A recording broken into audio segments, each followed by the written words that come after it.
Saya dah ada power bank lah bang. So, kalau dah ada power bank, tak boleh grab lah battery life capacity ni.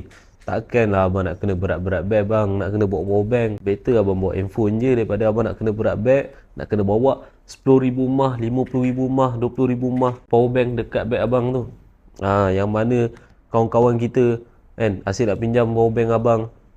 Takkan abang nak bagi gitu-gitu je. So, abang pakai je battery life capacity ni, tak payah bawa power bank. Sehari cas pun sekali atau dua kali je. So senang, mudah kerja korang.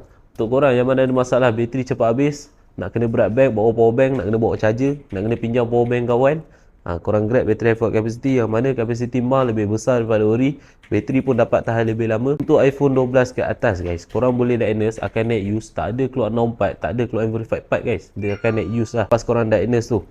Untuk iPhone 12 ke atas saja yang boleh diagnose. Okay, untuk battery health pula ada untuk semua model, korang jangan risau. Korang just PMP je terus naik 100% battery health tu.